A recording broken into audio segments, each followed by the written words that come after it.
And we're getting lots of. Good evening and welcome to the Monday, August 13, 2018 Board of Education meeting. Please join me in the Pledge of Allegiance. I pledge allegiance to the flag of the United States of America and to the republic for which it stands, one nation, under God, indivisible, with liberty and justice for all. So I do want to ask for a motion to add to the agenda under item 5. There is an agenda item, review and approval of 2017 and 18 financial reports, but this is that hybrid month where we actually have reports for 17, 18, and 18, 19. So we need to review and approve 18 and 19 financial reports. Is there a motion to add that to the agenda? So moved. Second. All in favor? Aye. Opposed? Okay. And I guess that's all for the moment. We don't need to add anything else on there is an executive session already on the agenda, and I think we can just proceed as noticed. Correct. So the item 3 on the agenda then is a review and approval of the July 9, 2018 minutes. Is there a motion to approve those minutes? So moved. Second. Are there corrections, changes, clarifications? All in favor of the motion? Aye. Aye. Opposed? Okay. And public forum for topics on the board agenda. Anybody? No? Item 5 is to review and approve the expenditures for the month of July 18. Also the 17-18 financial reports and the 18-19 financial reports. So Mr. Baglio is our reviewer for the month. So as a reviewer, I'd like to make a motion to approve the July expenditures for the 2017-18 school year. This is the July, so this is to close out the 17-18. 17-18. Yeah, Yeah. the Okay, so the 17-18 school year. Okay, so the motion is to accept the final 17 and 18 financial report. Okay, the motion's been made. A second. Second. Now we did talk about these in substantial detail in the operations committee immediately preceding this. So, right. Okay. All in favor of the motion? Aye. Opposed? Okay. And then I'd like to make a motion to approve the July expenditures for the 2018-19 school year. Okay, and probably That's for the month of July. for the And month that's of for July. the month of July. And we probably should put the number in for the record. Don't have that. Wait a minute. So for 2000,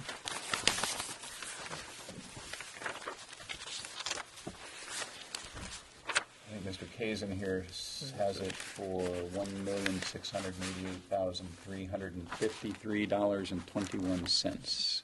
And Ms. Trudeau is nodding her head. So I'm going to suggest that's it. what Is that what you have? that's what I have. Okay. So that motion's been made. Is there a second? Second. Okay. Questions, comments? We again did review these in very substantial detail, and Yes, I did. And Ms. Trudeau, I think, has prepared some of the information in maybe a more usable way that we talked about during the Operations Committee meeting. So thank you for that. So motion's been made and seconded. All in favor? Aye. Opposed? Okay. Anything else? We've got budget transfers, I think, somewhere else. Did you want, Mr. Baglio, did you want to just note that we did end 17 and 18 with an extraordinarily modest surplus, but at least did not since Yeah. I've been on the board, did not go back to the Board of Finance and ask for any more money. We did not have to go back to the school board for more money, and we closed the year with, let's see, where was that? 1819, that's 1819. So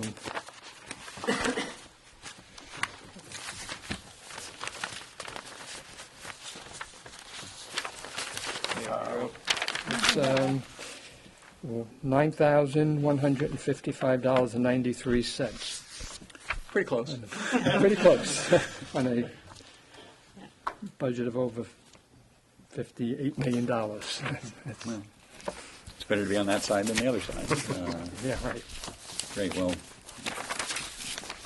we did have some significant unanticipated expenses during the 17-18 budget year. We did manage to cover those within appropriated amounts, which I think is a credit to the administration and the finance office. So We recognize that, and there always are. There are things that we don't anticipate. There are special education costs, there are transportation costs, something breaks, it happens every year, and I think Ms. Trudeau and Mr. Bowden have done an outstanding job in trying to shepherd this and be responsible stewards for this, and so we have managed to stay out of the Board of Finance except to report what's happening. So thank you both.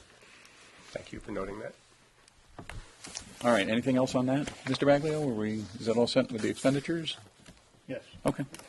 And communications, item 6. I know we've all received several communications about talking about extended recess at the elementary school. And we did look at this some years ago, and it started in the middle school and also included the elementary school. Do you remember that, Dr. Keene? There was a new state guideline that required K to 5. Right, that's what. And so we made sure that there would be recess at the elementary schools, and about that time, well, about a year after that, we actually put in recess aides to help support teachers so that they would have more meeting time during recess. And then we took a hard look at Baldwin and the amount of time or free play that they had around lunch. And actually did a study. I think that Dr. Myers was very involved in that piece as well. So we do have a recess at Baldwin, and there's also time for some free play even at Adams. If you go by there at lunchtime, you'll see kids out there playing basketball and playing outside.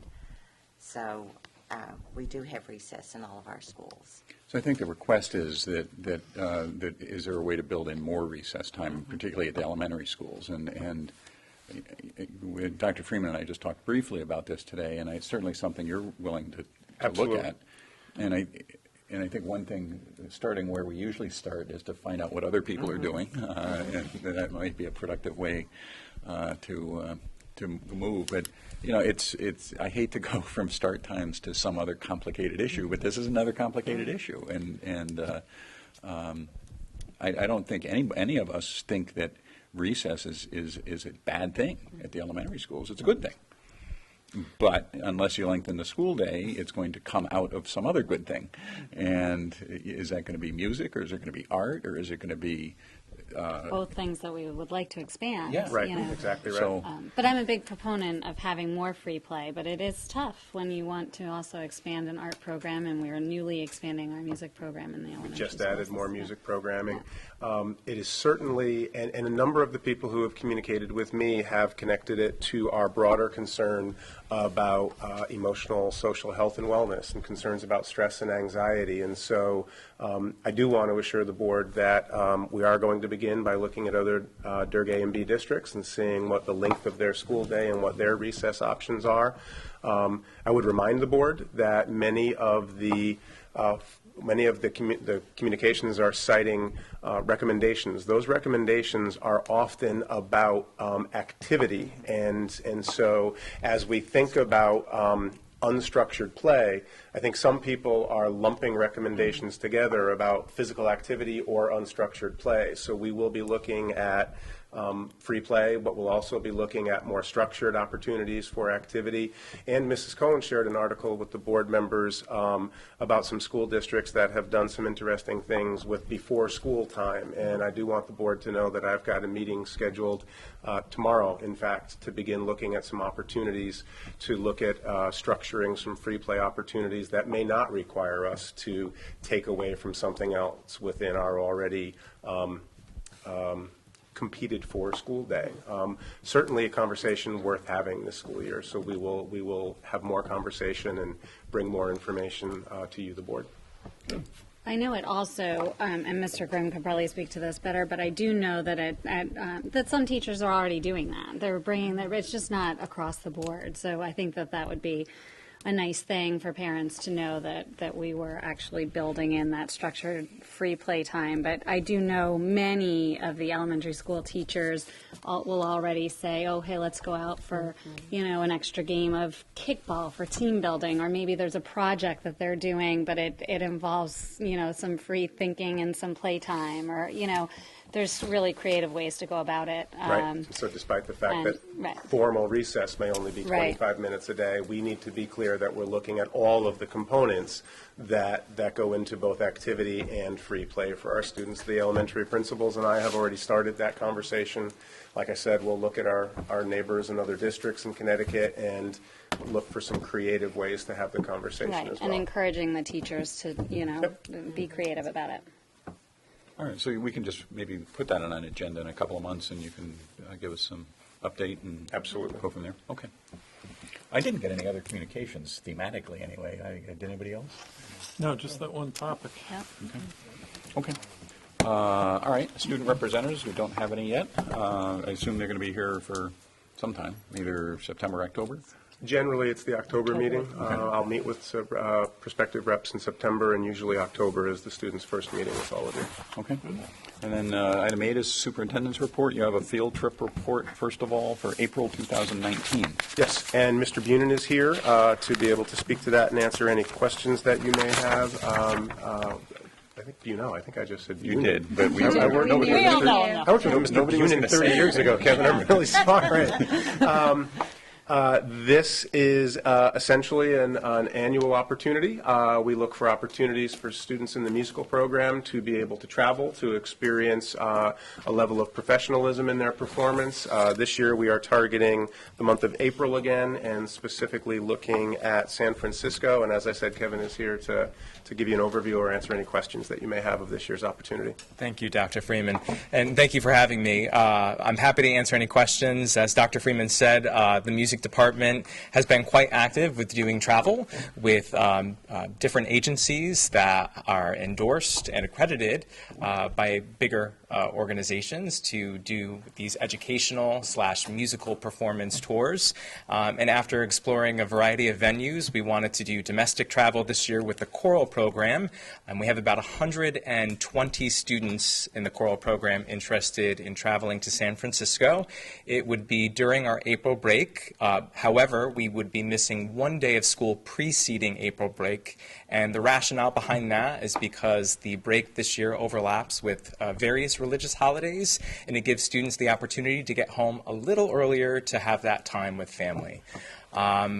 The package that I've worked on with our representatives, World Strides is the company that we're working with, has given me an insurance package. So if anything comes up, families that are paying close to $2,000 per student are able to get that money back should we have to remove ourselves from the travel.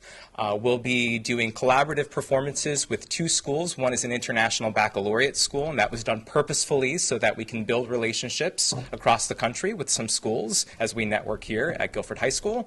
And there will also be an adjudication involved as well. The first weekend that we arrive, where we'll have nationally acclaimed choral conductors working with our concert choir, which is our largest performing ensemble, and Voices, which is our select group. And again, I'm happy to answer any questions that you might have about that. I have already approved this. There's no reason for the board to take action, but policy does require that we bring it to your attention. Right. Now, these trips have been great. They've been very, very successful, very well Sounds like a planned. great opportunity for the students. Is anybody? Yeah. I do appreciate the thought that went into kind of planning it so that people could get back for various family time. Thank you. Didn't have to happen that way, so I appreciate the thought Yes. that went into that as well. But I echo Mr. Boss. Having had a child participate in one of these trips Right. in the West, really terrific, and the music.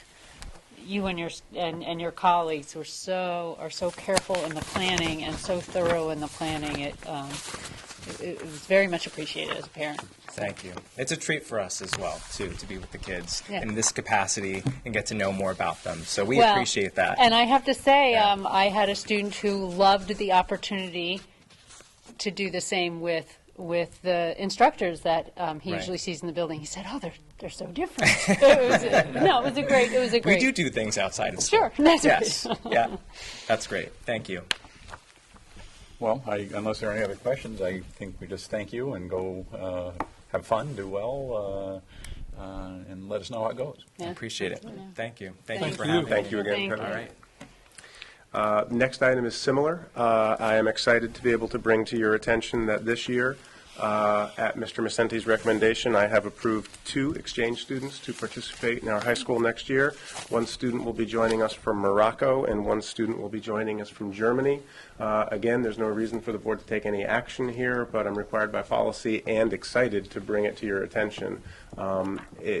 It very much fits in with the International Baccalaureate Program and with an initiative that we've had last year and this year to make sure that we think of our school and we think of our students as global. We're a global school, and we're raising global citizens, and we're excited to invite 2 people to join us in this exchange program this year. How many have we had in the last couple of years? We have probably only had 2 in the last 4 years, so we're excited to be inviting 2 students this year to be joining us. When we were going through the building and the transition, we actually shied away a little bit, and we are sort of settled and with the launch of IB, ready to begin really encouraging and inviting this kind of participation. Certainly it benefits the two youngsters who are going to be able to join us here in Guilford, but it benefits every single student who attends this school as well, and we're excited about the opportunity. Great. All right. Well, and 8.3 is that for the first time in a really long time, if ever, there is going to apparently be part of a private school in Guilford. Correct. So I met recently with Principal Ann Knowles. She is the principal of Our Lady of Mercy, which historically has been a private school housed in Madison. They are going through a relocation, and they are in a transition year. And it does appear that for the coming school year, 18-19, Our Lady of Mercy will be housing their 4th through 8th graders in Guilford. And so it is the first time in my tenure here in Guilford that we have had a private school within the borders of Guilford. It does require of us some collaboration with that private school. So according to Connecticut statute, we will be responsible for providing transportation for students who attend that school and reside in Guilford, and we will be responsible for providing nursing and special educational oversight and services for any students who attend that school, regardless of their address. OLM does anticipate that they will be here only for this 1 year and then be moving into a permanent residence that would not be in Guilford if their plan moves as designed. I'm working closely with Principal Knowles. We will meet all of our obligations. It is a little bit new for us, so we're working both with Madison and our colleagues in Branford who have more experience with private schools, billing, meeting those requirements, but we have both agreed that this will be a work in progress, and we will work and make sure that we take care of the students who are in attendance in that school. While we're talking about that, is there any effect that you would foresee on enrollment as a result of that? No, none. I don't think that a move from their Madison location last year to a Would make Guilford much of a location this year difference. would have an impact one way or the other, but it's an interesting question. We'll certainly keep an eye on it. We have had Guilford families. We do currently have some Guilford families in that 4th through 8th grade span, but I really don't think. Yeah, and if anything, which is interesting because of the way in which this arose, I believe some students are actually coming to our school, to the public school as a result. I So- think that but I Principal wonder- Knowles yeah. recognizes that in this transition, if Right. anything, their enrollment will be depressed, Mm-hmm. and she is hopeful that when they get into their permanent residence, she might see an increase in enrollment. And so I think if it were to Right. have a draw from Guilford schools, you're right, it would happen once they're settled, not while they're in this Right. transitional phase. Right. The space that they'll be using would essentially be a rented or leased temporary space. I don't think it would be anything exciting enough that would have that kind of draw, but in their permanent location, they very well could. We're looking forward to partnering and learning something new. It'll be an interesting experience for us. I'm also excited to update you a little bit about our administrative retreat, and I will direct you to a couple biographies that you have in your folder of materials. Last week, on Monday, Tuesday, and Wednesday, the extended administrative team met for 3 full days of really sort of in-depth adult learning. And we spent one day together, just ourselves, just the core team. And on that day, we really talked about a holistic understanding of what it is we're looking for in educating our students. And we were talking about academically rigorous classrooms, but also about emotionally and socially healthy classrooms. We were using a new tool. We were looking at a framework for instruction that we were introduced to through IFL. It's not an IFL product or publication, but we stumbled across it with IFL and used it as a lens for looking at instruction and what we work towards here in the district holistically. And it's some work by Alan Schoenfeld, and it's referred to as the TRU framework, TRU, Teaching for Robust Understanding. It really does give you a full picture of what we are looking for. So on Monday as a team, we looked at that tool, we looked at that as a lens, and we spent much of the time on Monday looking back. And so looking at previous work, previous initiatives that we've tackled in district, and mapping our previous work to this tool that was in front of us. Then moving forward, we continued to use that tool, and on Tuesday took a much, much deeper dive into assessment. We had Susan Lyons from she's from the Center for Assessment in New Hampshire.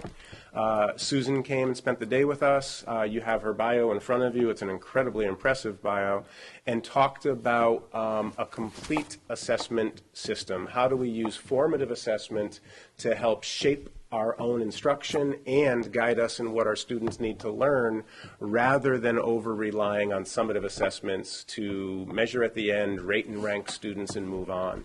And if you think about that, there's an enormous connection not only to academic performance and to student achievement, but also to stress and anxiety. And the ways that we talk about assessment in the classroom, the ways that we measure students, or the ways that we empower them to measure themselves, is going to have an enormous impact on that other component. We talked quite a bit about assessment and agency. How do we measure learning? How do we empower students to measure their own learning? And how do we turn over some control for learning to the students in the classrooms? And then on Wednesday, we were fortunate to have Dr. Tom Allen, who is a local practitioner, who joined us, and again, using the same framework, talked about stress and anxiety and student health and wellness in the classroom, and talked about how do we not do health and wellness instead of rigorous instruction, but how do we instruct rigorously in a way that actually builds capacity and builds emotional strengths, rather than layers on stress and begins to lead to students who are unraveling. The 3 days worked incredibly well together. Both of those presenters came to us because they are excited about the work that's happening in Guilford. Both of them came to us free of charge because they want to be part of the work that is happening here in Guilford. And in fact, the Center for Assessment has invited Dr. Keene and I to be part of their annual symposium, because they're looking for district practitioners who they think will be part of that healthy conversation.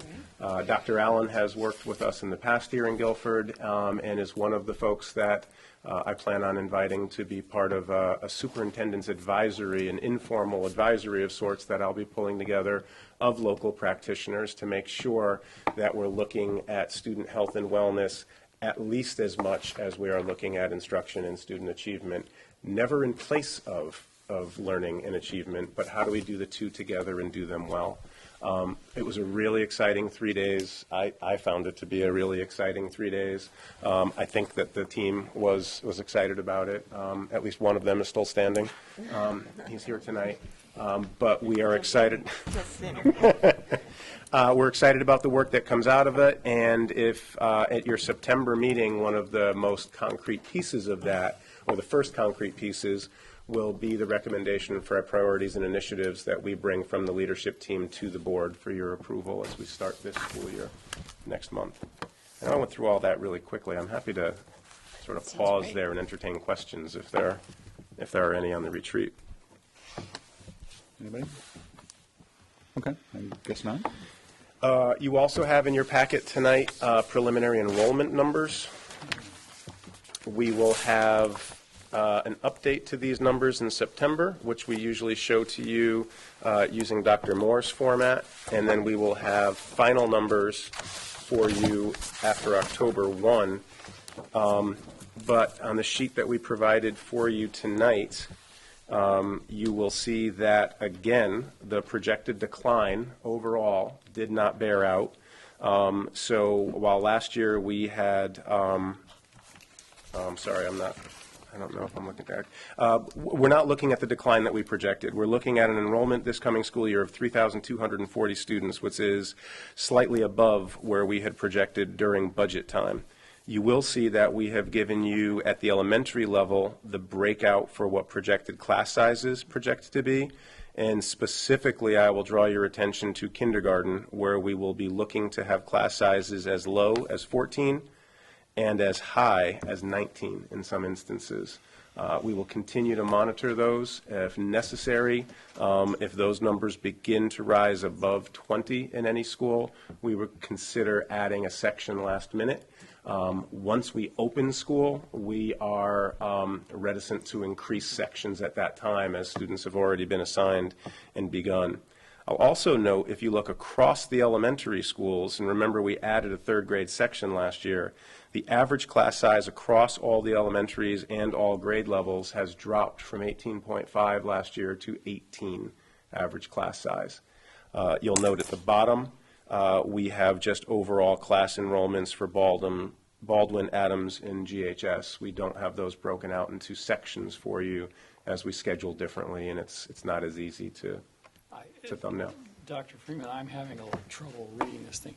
The numbers that are highlighted in blue on the right are what, this year or last year? All of the numbers on this sheet are this year's students. The ones highlighted in blue No pre-K. are without pre-K. So remember that at Lakes, we have pre-K sections as well, and so those numbers are not counting the pre-K sections. All right, so the total for the year Is 3,267. What would the number have been last year? I stopped myself mid-sentence, Mr. Sands, because I don't have, I do have it in front of me.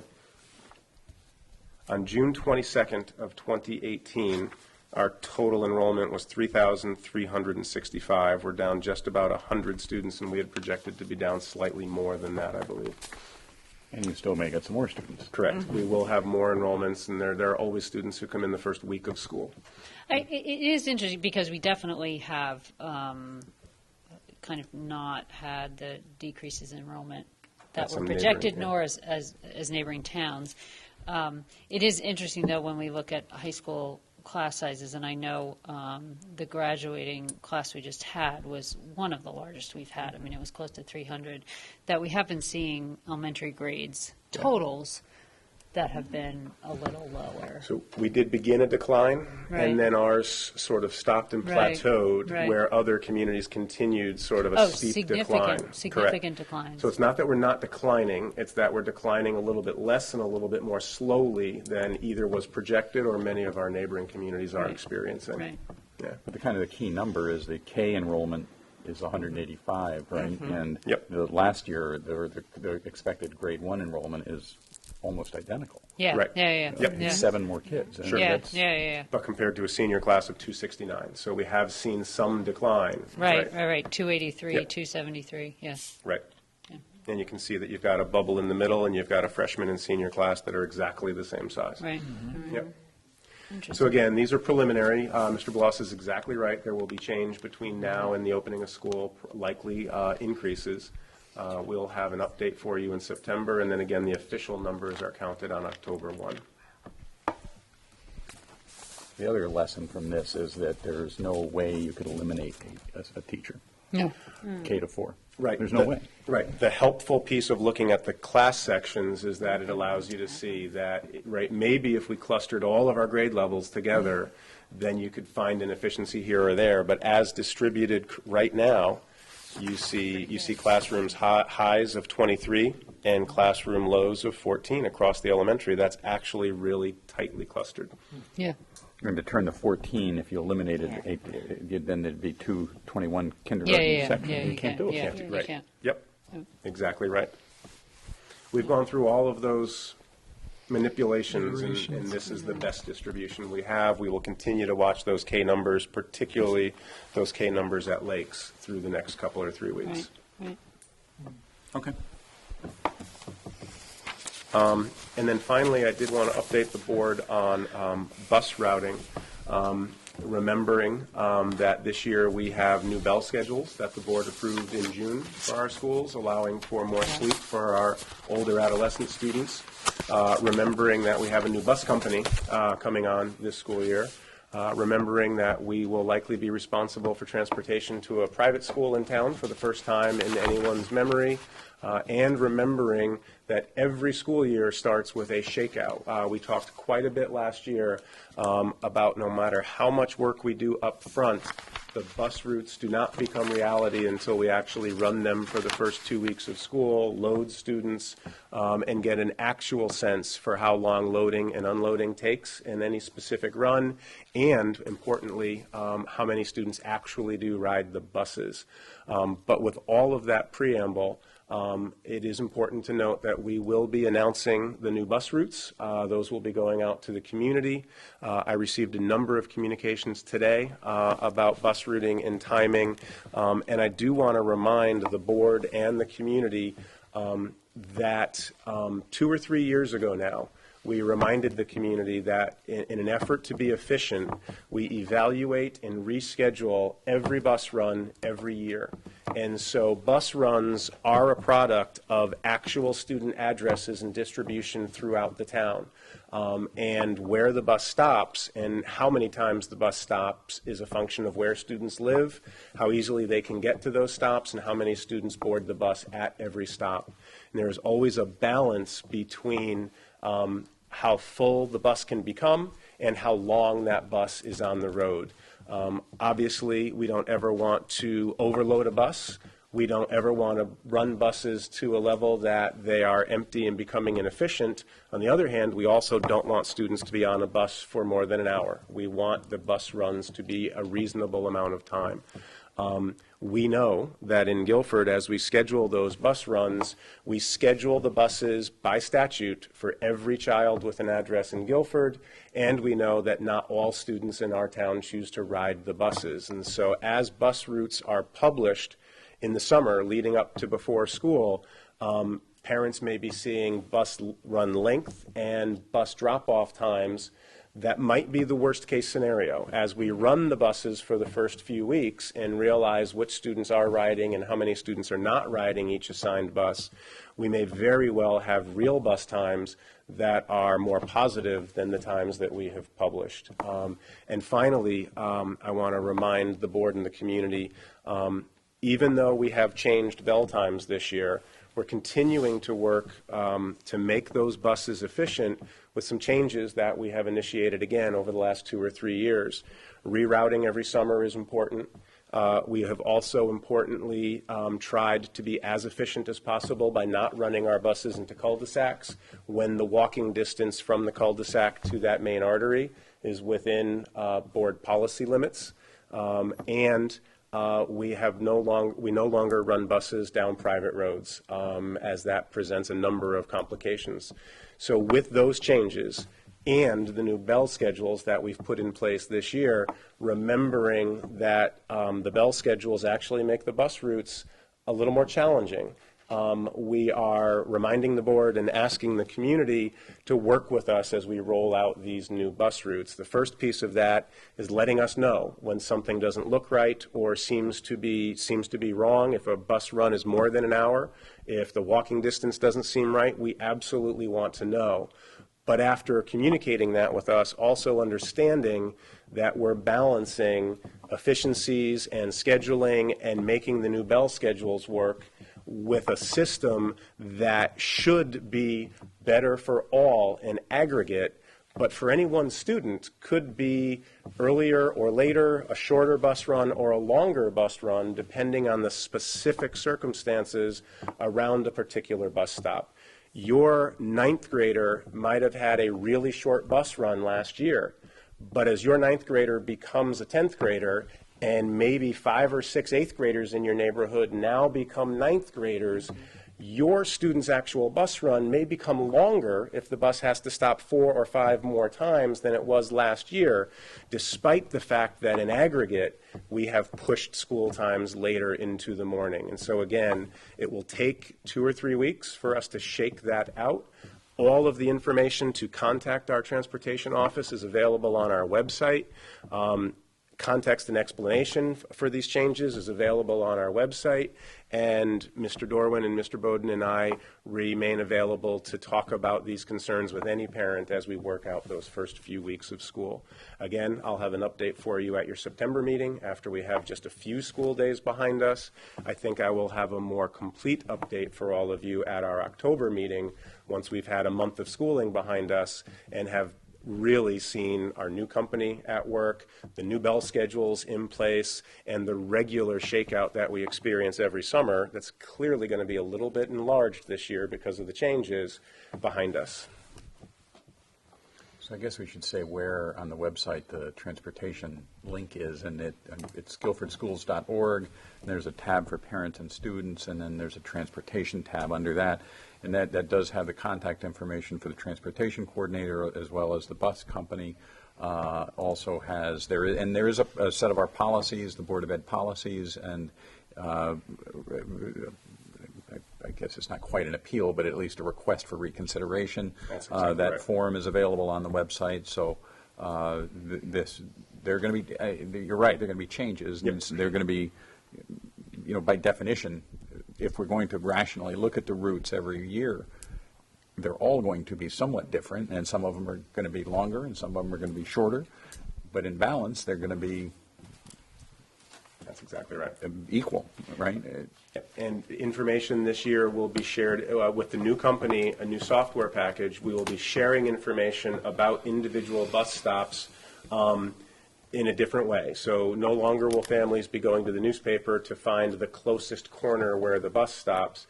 Every family will be receiving a link that will give them a specific GPS time for both their morning and afternoon bus stop. We've never published afternoon stops before. It's the first time that we're publishing that information. And again, until we, in reality, understand how many students are actually riding the bus in your neighborhood compared to all of the students who live in your neighborhood and are scheduled to ride the bus, that afternoon drop-off time in particular could look significantly different if only 60% of the students scheduled for your bus choose to ride the bus. So again, we're publishing what we have now. We know that as we live this experience, it will be revised in the first few weeks of the school year. Okay. Anything else on that? Any other questions? That concludes my report. Okay. Thank you. Terrific. So we're on to the board agenda. Item 9.1 is to act on personnel items. There is an exhibit. One is to ratify the resignation of Margaret O'Brien after 20 years of teaching at Cox Elementary School for the purpose of retirement. Is there a motion to that effect? So moved? Second. All in favor? Aye. Opposed? All right, and obviously with our deep appreciation for her many years of service. Thank you for that. And now that's effective in January. Is she around through She the is fall? not. Okay. There are other extenuating circumstances that'll keep her from being available this school year, but her retirement will not take effect until Okay. January. All right. And then there are 9 appointments. Cheryl Monaco, Library Media Specialist at LEAT. Nicole Siley, Science Teacher at the high school. Nicholas Abraham, Music Teacher at LEAT. Anna Boutineff, French at Adams. Kimberly Brosnan, Grade 5 at Baldwin. Simone Lamy, Reading at Baldwin. Lauren Tropiano, Speech and Language Pathologist at Baldwin. Sarah Ryan, Music Teacher at Lakes. And Devin Pryor, Language Arts teacher at Adams, all effective as of July 1. Is there a motion to ratify those appointments? So moved. Second. Questions, comments? Yes, I had a question. We have 9 hires here, of which 5 have no experience. Is this, I mean, we talked about this going with no experience, and that this is something that we're not as comfortable with, or at least I'm not as comfortable with as I could be. But the majority of these hires are people without experience. Is that because we're facing these budgetary restrictions? In part, but also these are teachers who have, in general, applied in areas where there's very much the opposite of a teacher shortage, where we've had very large pools to look at. These are teachers who have 0 years of experience in a public school, but might have educational experiences in other areas or other schools that we simply don't credit. And they are all, every single one of them, the principal's first choice for these positions. And so I share your concern. It is something that we pay attention to, but I will also remind you that as these teachers come on board, the principals work very closely with them. They will bring them into the system. They will support them. They'll monitor their work, and we will make sure that these are people who are meeting our expectations and as effective as any more experienced teacher would be. Okay, any other questions, comments? All in favor of the motion? Aye. Opposed? Okay. 9.2 is to ratify or act on rescinding a non-renewal of a non-tenured teacher. That's specifically Nicole Carangelo at Cox School, who is a grade 2 teacher. Is there a motion to rescind that non-renewal? So moved. Second. Any questions? I can add a little context. Sure. This is a teacher who was brought on partially through the school year last year to help us finish the school year for a teacher who needed to be absent for medical reasons. The nature of her hire made it such that she was both hired and non-renewed with the same letter. When that vacancy came to become recognized as permanent, we did a complete search. Again, at the elementary level, we had more than 100 applicants, and Nicole came through as the first choice to continue on at Cox. And so while you non-renewed her previously, she, in effect, could have been on the previous piece of paper. She's essentially going to be a new teacher. She'll go through all of our new teacher orientation this year. You'll have the opportunity to meet her with the other new hires at the new teacher reception that we will host in September. Good. Okay. Motion's been made and seconded. All in favor? Aye. Opposed? Okay. Let's see, what are we up to? 9.3 is to act on budget transfers. This will be for 2017 and 18. I'll give the list to the recording secretary, so don't worry about the numbers unless you already have this. So the proposal, Ms. Trudeau, is to transfer 2 salaries, $7,525, 2 benefits, $11,655, 2 tuition, $12,681, and transfer from purchase services $19,000, and transfer from supplies $12,861. That would close out then 17-18 budget year. All right, is there a motion to make those transfers? So moved. Second? Don't be bashful. Did somebody say second. that? Yeah, Oh, she sorry, did. I didn't hear you. I'm getting old. Any questions, comments? All in favor? Aye. Opposed? Okay. 9.4 is to act on a proposed waiver of the bidding process for the technology lease. This is something we've been doing for many, many years now as a way to advance funds for technology improvements in a creative way. And as long as interest rates are low, it makes sense for us to continue to do that. And Ms. Trudeau, do you want to just comment on the process that we used? It was not a formal bid process, but effectively an informal bid process. Right, so I requested proposals from the companies that we've used in the past, and really there have been 3 that we've used.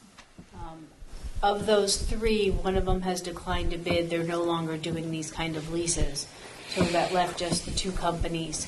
And I requested proposals from both with the option of payments upfront and payments in arrears from both company. So the low bidder was TD Equipment Finance at a rate of 3.24%. So my request is that we waive the bidding process and allow us to award the lease to TD Equipment Finance at a rate of 3.24%. Just, I think we should indicate that the second, if we want to call it a bidder or proposer, I guess, was from J.P. Morgan Chase with a proposed interest rate of 3.81%, so it's almost 0.6 of a percentage point higher. So does anybody have any questions or comments about that process? Okay. Is there a motion then that I guess we should make this in two different motions. One is that we waive the formal bidding process in light of the process that Ms. Trudeau followed. Is there a motion to that effect? Some, second? Questions, comments? All in favor? Aye. Opposed? Okay. And then the second would be to ratify, I think we actually have to do this in connection with the town, right? Because only the town can enter into leases of this nature, or we do it collectively.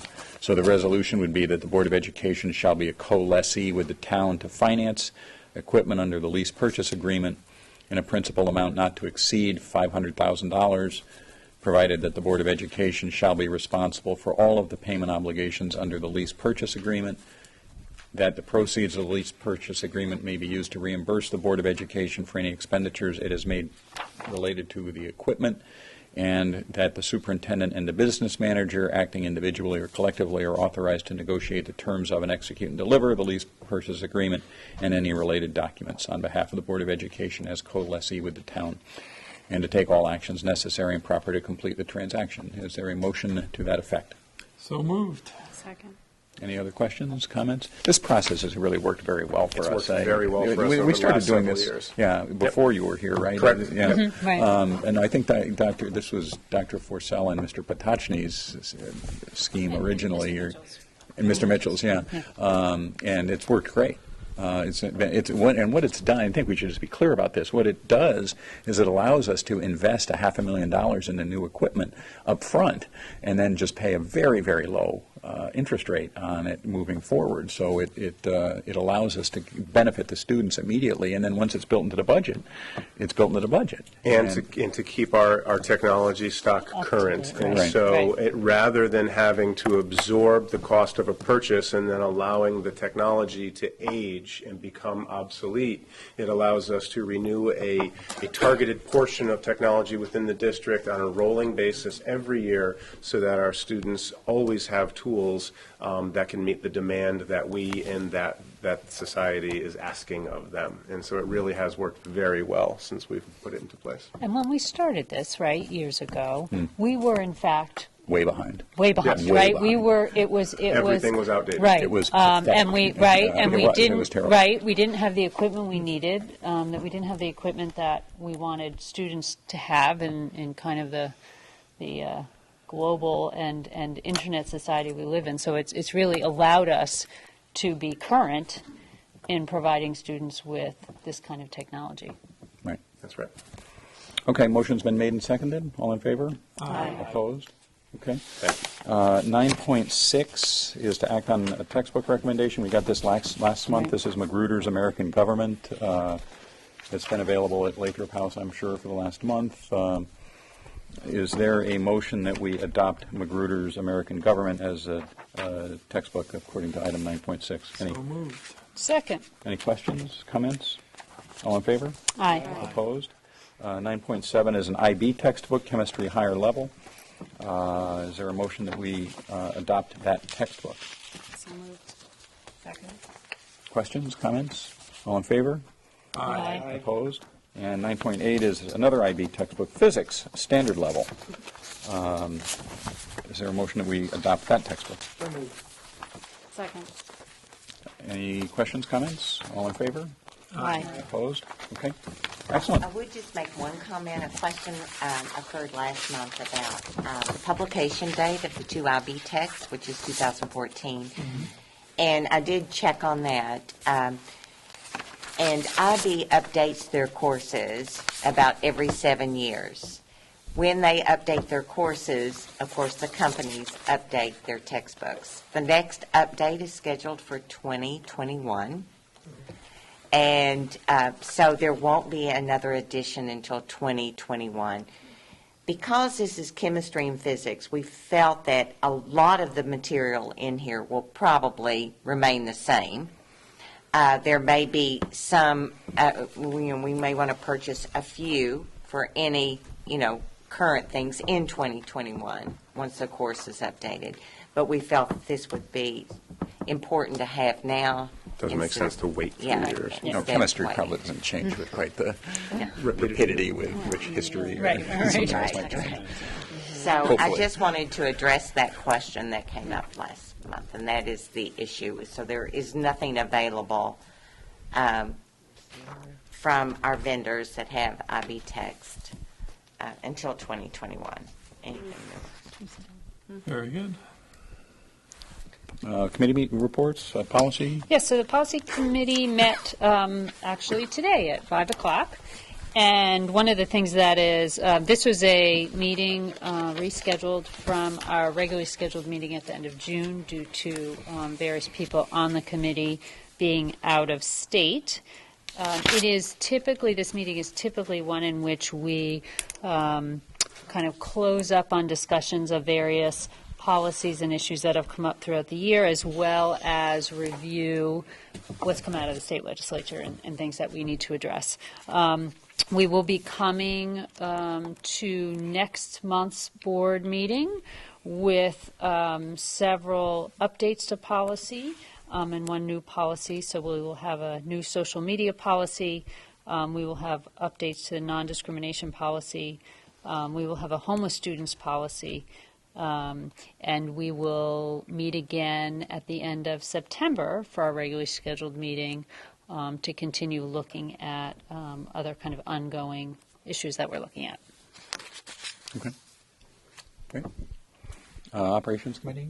Yeah, we met prior to this meeting and had a sort of end-of-year wrap-up report and had a really great report out of food service and dining with really positive revenue stream, which is testament to the fact that we've, developed that dining program and have some wonderful offerings. And I think Erica's doing a wonderful job there, as are all the dining staff.